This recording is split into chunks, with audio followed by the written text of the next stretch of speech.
Hi everyone, so welcome back to English with Priyanka Pesh. आज हम बात करने वाले हैं 10 ऐसे बहुत ज़्यादा इंपॉर्टेंट वर्ड्स के बारे में जो कि अगर आप किसी भी टाइप के कॉम्पिटिटिव एग्जाम की प्रिपरेशन कर रहे हैं, फिर चाहे वो एसएससी सीजीएल हो या टॉफेल हो, आइल्स हो, this video is going to be your one stop solution. So do pay great attention and let's start the video.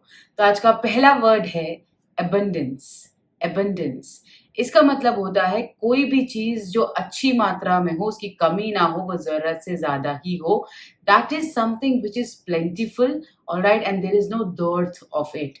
For example, this specific region in the country is abundant in natural resources। की जो specific जगह है हमारे देश में, यहाँ पे बहुत सारे नेचुरल रिसोर्सेज पाए जाते हैं एंड वहाँ इन चीजों की कोई कमी नहीं है।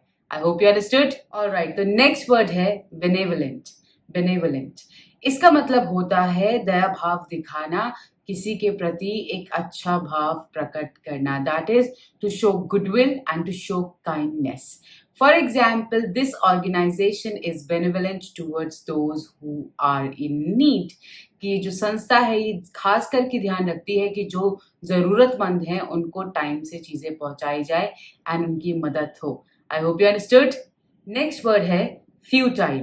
फ्यूटाइल इसका मतलब जो आप कर रहे हो वो डिजायर्ड रिजल्ट्स नहीं लेके आ पा रहा है, वैसा निष्कर्ष नहीं दे पा रहा है जैसा आप चाहते हो, या जो भी आप कर रहे हो वो बेकार जा रहा है। Wastefulness we can say, and something which is useless and pointless to do. For example, the efforts of fixing the old computer went futile. कि जब हमने उस पुराने कंप्यूटर पे एफर्ट किए उसको ठीक करने के, तो वो बिल्कुल बेकार गए क्योंकि वो ठीक नहीं हुआ। I hope you understood, right. तो फोर्थ वर्ड है कैंडिड। कैंडिड इसका मतलब कोई भी इंसान जो सच बोलने में बिलीव रखता हो, जो साफ बोलता हो, मुंह पर बोलता हो, that is someone who is truthful and straight forward. For example, her candid inputs in the meeting were appreciated. कि जब उसने अपना खुलकर एक व्यू दिया, एक ऑनेस्ट व्यू दिया, ईमानदारी से बात की उस मीटिंग में, तो सबने उसको बहुत सहारा, उसकी बहुत तारीफ की। I hope you understood. Alright, तो फिफ्थ वर्ड है डिलीजेंट। डिलीजेंट इसका मतलब कोई भी इंसान जो बहुत मेहनती हो, बहुत ध्यान से किसी भी चीज को करता हो, that is someone who is hard working and who is very careful and pays attention to details when he or she does something. For example, the student performed their assignments very diligently. कि students जितने भी वहाँ बच्चे थे उन्होंने अपना assignment बड़े ध्यान से किया, बड़ी मेहनत से किया, and वो साफ उनकी writing में समझ आ रहा था। I hope you understood. Alright, तो sixth word है eloquent. एलोक्वेंट इसका मतलब कोई भी इंसान जो बड़ा अच्छा बोलता हो, जब बोलता हो तो उसका प्रभाव लोगों पे पड़ता हो, फिर चाहे वो बोलता हो या लिखता हो, वो जो भी किसी भी तरह के क्रिएटिव कार्य में अगर एंगेज्ड है, काम में एंगेज्ड है, तो लोगों को एक अच्छा इम्पैक्ट देता है। That is someone who speaks well, who knows the art of speaking and is well received by each and everyone alike. For example, the speaker gave an eloquent speech on climate change.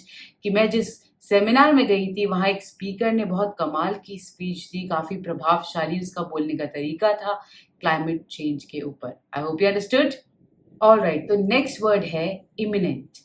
Imminent इसका मतलब है कोई भी चीज जो बहुत जल्दी होने वाली हो और वो रुकेगी नहीं, उसे रोका नहीं जा सकता। That is something which is going to happen very soon and it is unavoidable. For example, the weather forecast just warned about an imminent storm. That is, weather forecast ने ये बताया है कि जल्द ही एक storm आने वाला है और वो जरूर आके रहेगा। I hope you understood. Alright, तो eighth word है lethargic. लेथार्जिक इसका मतलब सुस्ताना, बहुत एनर्जेटिक फील ना करना, कोई काम करने का मन ना करना, थका होना, और to procrastinate. For example, he became very lethargic after the long flight and wanted to rest. कि एक लंबी फ्लाइट के बाद वो बहुत थक गया था एंड वो सोना चाहता था, आराम करना चाहता था। I hope you understood. Alright, तो आज का नाइन्थ वर्ड है yearn.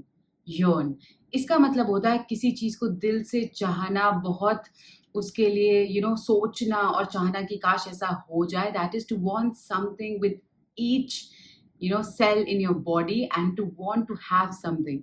For example, he yearned for a life away from the hustle bustle of the city. कि वो बहुत दिल से चाहता था, ये उसकी दिली तमन्ना थी कि उसे ऐसी जिंदगी जीने को मिले जो शहर के शोर शराबे से बहुत दूर हो. I hope you understood. Alright, तो आज का 10th एंड लास्ट वर्ड है विविड. विविड इसका मतलब कोई चीज जो इतने अच्छे से समझाई गई हो कि आप वो इमोशंस, वो जज्बात अपने आप भी फील कर पाते हो, वो पिक्चर्स आपके सामने आ जाती हैं. That is something which evokes strong sense of feeling, sensations, and you can actually picturize the scene that has been talked about. For example, the author's vivid imagination brought the story to life. कि जब मैं एक book पढ़ रही थी, वहां पे author ने इतने कमाल के तरीके से चीजों को समझाया था कि वो मानो मेरे आगे ही चल रहा हो सब.